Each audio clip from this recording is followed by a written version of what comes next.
we are here at Southwood Nursery and talking with one of our favorite, Paul James, and we're going to look at living Christmas trees today, because a lot of times we think about cut Christmas trees, but we've got other options for people that might want to check out and decorate their Christmas. We do, and I don't think this trend is as popular as it once was, but I'd sure like to see more people get back into purchasing a live tree. Right. So here's one of the classics, the Dwarf Alberta Spruce.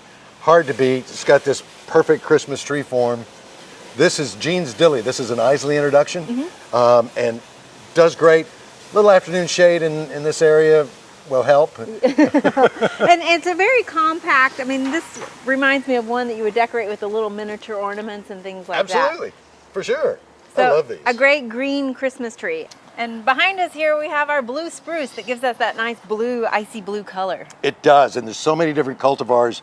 You know, some of them get quite large. Yeah. Others can stay relatively small. The only thing I don't like about them, ouch. They're prickly, they definitely are. You gotta be careful when you're putting the ornaments on. Yeah, absolutely. So what are a couple other options that we have? Oh, there's something really cool I want to show you right over there. All right. Okay, check this out, Casey. I'm willing to bet that very few of your viewers have ever seen this. This is a Domingo pine. It's a cross between a Pinus strobus, a white pine, and a Mexican pine. Oh. And unlike the Colorado blue spruce, Soft as can be. Yeah. I just love it. So it's kind of like the Pinus flexilis, the van der Waals pyramid, Right. but it's a new introduction, and we're pretty excited about them. I really like this. A nice cone production. Look at that. Look, you got live ornaments on there too. Exactly. And it also has kind of that icy blue color to it, It does. as well. It does. Very nice. I'm really excited about these. All right, what else do we have? I think I got to buy one today. And here we have our Bosnian pine, and this is actually one of our Oklahoma proven pine trees. I love them, and I know you do too. Yeah, I do. They're great trees. They give you that dark green color, a little bit prickly, but not too bad, not as bad as the blue spruce. But such dense branching, beautiful green color. You know, they look great. And they do well in Oklahoma when they're planted. And that's one of the benefits of all of these trees, is you can plant them after you use them as a Christmas tree. Absolutely. You know, I would encourage people not to have them in the house longer than about 3 days. Right. That's kind of pushing it. And maybe after that, if it's really cold out, to go ahead and just put them in the garage for a few days. Okay. And let them transition a little more slowly before they abruptly go outdoors. Right. We know how we feel when we go from inside to outside. Exactly. The plants feel the same way. Exactly. If you're leaving them out there. So the other thing to keep in mind, you guys offer all different sizes. Yes. So what's really nice about this is they're available for somebody who has a small space, you know, an apartment. Some of these make great apartment Christmas trees. Absolutely. Or larger Christmas trees, but they are balled and burlapped or containerized trees. Right. So you've got the weight that you have to move of that root ball. And they can be pretty heavy. They can be heavy, yeah. So is this the selection that you have, or is there any other thoughts on Christmas trees? Oh, I got more to show you. Oh, of course you do. So here, Casey, another great choice, the Norway spruce.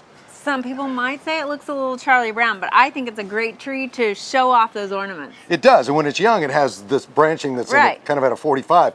As it matures, those branches will weep. Right. But these do well in our area, and I think it's another great choice. You know, it's sparse, but I like that. It shows off your ornaments. Okay, now there's one I want to show you that I think you can keep in the house a little longer, and it's one of my favorites. All right, let's go take a look. All right, Casey, this is what I wanted to show you. This is Cryptomeria Black Dragon. Okay. So this is related to a Norfolk Island pine, which is a popular houseplant. Yeah, we use those a lot. So I don't see why you couldn't put this on a humidity tray, maybe with some stones in it, so Right. it maintains good humidity. I don't see why you couldn't keep this in the house. And use it a little bit longer than the 3 days Exactly. on the other one. Exactly. And the cone production is beautiful. I think it looked great decorated. Yeah, it's a very nice tree, and so will it be hardy to plant outside then? And Absolutely. Okay. Absolutely. How big does it get? Can you tell me a little This bit? one, 7-8 feet Okay. at maturity, so it's not a big tree at all. Yeah. But goodness, they're just in a little afternoon shade. You always hear me say, little afternoon shade if you can.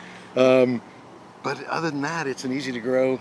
Well, and what's nice about all of these trees, again, you're going to get them as a Christmas tree, but then next year you can decorate them as a Christmas tree out in your yard. Right, and if you want, string some popcorn on it, put a pine cone with some peanut butter and Make it birdseed a Christmas tree for the birds. Exactly. Nice. We hope you enjoyed this video. It's part of our Oklahoma Gardening YouTube channel.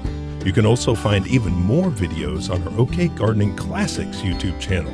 And join us on social media for great gardening tips, photos, and discussion.